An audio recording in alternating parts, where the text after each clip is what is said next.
சிவகாசியில் பட்டாசு கடையில் நேரிட்ட வெடிவிபத்தில் 2 பேர் கைது செய்யப்பட்டுள்ளனர். இதுகுறித்து செய்தியாளர் நாகராஜனிடம் நாம விரிவான தகவல்களை கேட்கலாம். நாகராஜ், பட்டாசு குடோன்ல ஏற்பட்ட வெடிவிபத்துல யாரெல்லாம் கைது செய்யப்பட்டிருக்காங்க?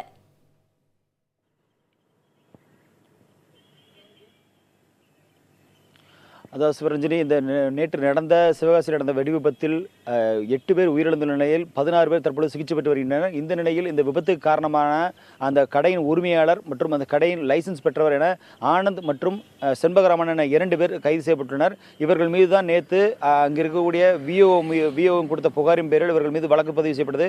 இதனைத் தொடர்ந்து காவல்துறையினர் விருதுநகர் மாவட்ட காவல்துறை கண்காணிப்பாளர் திரு ராஜராஜன் அவர்கள் தலைமையிலான தனிப்படை நேற்று அவர்கள் இருவரையும் இன்று காலை கைது செய்துள்ளனர். சிவரஞ்சனி, நாகராஜன், பட்டாசு விபத்தில் காயமடைந்தவரின் உடல்நிலை இப்போ எப்படி இருக்கு?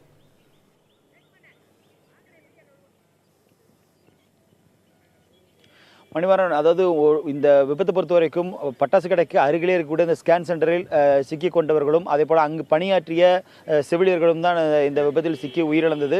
அதில் குறிப்பாக 8 பேர் உயிரிழந்த நிலையில் 16 பேர் தற்போது சிகிச்சை பெற்று வருகின்றனர். இதில் 13 பேர் தனியார் மருத்துவமனை, இங்கே இல்லை நாம் இருக்கக்கூடிய இந்த சிவகாசியில் இருக்கக்கூடிய தனியார் மருத்துவமனையில் 13 பேர் சிகிச்சை அளிக்கப்பட்டு வருகிறது. அதே போல் 2 பேர் தீக்காயப்பிரிவு, அரசின் தீக்காயப்பிரிவு சிகிச்சையில் அங்கு சிகிச்சை அளிக்கப்பட்டு வருகிறது. ஒருவருக்கு அவர் மருத்துவர், அவருக்கு ஜானகிராம் என்பவர் அவர் மதுரையில் சிகிச்சை அளிக்கப்பட்டு வருகிறது. காயம்பட்டவர்களுக்கு சிகிச்சை என்பது தீவிரமாக சிகிச்சை அளிக்கப்பட்டு வருகிறது. நேற்று இது தொடர்ந்து அமைச்சர்கள், தமிழக வருவாய்த்துறை அமைச்சர் மற்றும் பால்வளத்துறை அமைச்சர் என இருவரும் வந்து பார்த்துவிட்டு சென்றிருக்கிறார்கள். அவர்களுக்கு ஆறுதல் தெரிவித்திருக்கிறார்கள். இந்த நிலையில் ஆனால் தீவிர சிகிச்சை அளித்தும் ஒருவர் மட்டும் அவர் நிலை என்பது கொஞ்சம் கவலைக்கிடமான நிலையில் இருப்பதாக மருத்துவமனை வட்டாரங்கள் தெரிவிக்கின்றன. மணிமாறன், நாகராஜன், இப்போது கைது செய்யப்பட்டிருக்கும் இருவர் மீதும் என்னென்ன நடவடிக்கை எடுக்க இருக்காங்க?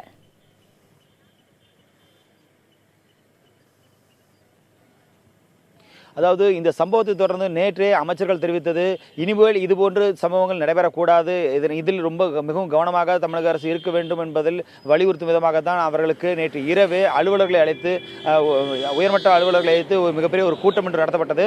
அந்த கூட்டத்தில் பல்வேறு விஷயங்கள் விவாதிக்கப்பட்டுள்ளன. அதன்படி அடுத்த கட்ட நடவடிக்கை இருக்கும் என்றும் சொல்லப்படுகிறது. இதற்காக, அதாவது இந்த சிவகாசியில் இருக்கக்கூடிய வெடிமருந்துகளுக்கு அளிக்கப்பட்ட உரிமங்கள் மற்றும் வெடிமருந்துகள் எங்கெங்கே இந்த கடைகள் வைத்திருக்கிறார்களோ, ஏனென்றால் இங்கே பொறுத்த வரைக்கும், சிவகாசியை பொறுத்த வரைக்கும் சுமார் 900க்கும் மேற்பட்ட இந்த கடைகள், வெடிமருந்து கடைகள், பட்டாசு கடைகள், விற்பனை கடைகள் இருக்கின்றன. அதே போல 700க்கும் மேற்பட்ட பட்டாசு ஆலைகள், உருவாக்கக்கூடிய தயாரிக்கக்கூடிய ஆலைகள் இருக்கின்றன. எனவே இவர்களுக்கான உரிமங்கள் வழங்கப்பட்டதில் ஏதேனும் முறைகேடுகள் நடந்துள்ளதா, இவர்களுக்கான உரிமம் எந்த அளவுக்கு, அந்த எந்தெந்த உரிமங்கள் வாங்கியிருக்கிறார்கள், ஏன்னா இதற்கான லைசன்ஸ் என்பது 2 வகையில் இருக்கிறது. அந்த லைசன்ஸ் எந்த முறையில் வாங்கியிருக்கிறார்கள், அதே போல வெடிமருந்து அதிகாரிகள், இதற்கான வெடிவிபத்து தடுப்பு அதிகாரிகள் இதற்கான சோதனைகளை சரியாக ஆய்வு நடத்தியுள்ளார்களா, இந்த ஆய்வுகள் எப்போது நடைபெறுகிறது, தீபாவளி பண்டிகை என்றால் அதற்கான விற்பனை இருக்கும் அந்த காலகட்டத்தில் மட்டும்தான் அந்த விற்பனை என்பது, ஆய்வு என்பது நடத்தப்படுகிறதா, அல்லது ஒவ்வொரு முறையும் நடத்தப்படுகிறதா என்பது குறித்தும் இந்த விசாரணை நடக்கிறது. அதே போல தனி குழு ஒன்று இதற்காக அமைக்கப்பட்டிருப்பதாக நேற்று நடந்த கூட்டத்தின் வாயிலாக தெரிவிக்கப்பட்டுள்ளது. அதாவது அமைச்சர்கள் கலந்து கொண்ட அந்த கூட்டத்தின் வாயிலாக தெரிவிக்கப்பட்ட விஷயமாக பார்க்கப்படுகிறது. அதாவது ஒரு தனிக்குழு அமைத்து இனிமேல் இந்த மாதிரியான சம்பவங்கள், சிவகாசி பொறுத்தவரைக்கும் வெடிவிபத்து சம்பவங்கள் நடைபெறாமல் தடுப்பதற்கான பல்வேறு கட்ட தடுப்பு நடவடிக்கைகள் எடுக்கப்பட வேண்டும் என்பது குறித்து ஆய்ந்து பேசப்பட்டுள்ளது. எனவே அதன் அடிப்படையில் அடுத்த கட்ட நடவடிக்கைகள் இருக்கும் என்று மாவட்ட நிர்வாகம் தரப்பில் தெரிவிக்கப்படுகிறது. அதுக்கான முழு விவரங்களும் இன்னும் தரப்படவில்லை. அதே போல காவல்துறை தற்போது எடுத்த நடவடிக்கை என்பது 2 பேரை கைது செய்துள்ளனர். மேலும் அந்த நேரத்தில் பணியாற்றிய, அதாவது அந்த பார்சல்களை அஜாக்கிரதையாக கையாண்டு அந்த விபத்தை ஏற்படுத்திய நபர்கள் மீது அடுத்த கட்ட நடவடிக்கை இருக்கலாம், கைது நடவடிக்கை இருக்கலாம் என்றும் தெரியப்படுகிறது. அதற்கான காவல்துறையினரும் ஒரு தனிப்படை அமைத்து தற்பொழுது அந்த அவர்களை தேடும் பணியில் ஈடுபட்டுள்ளனர்.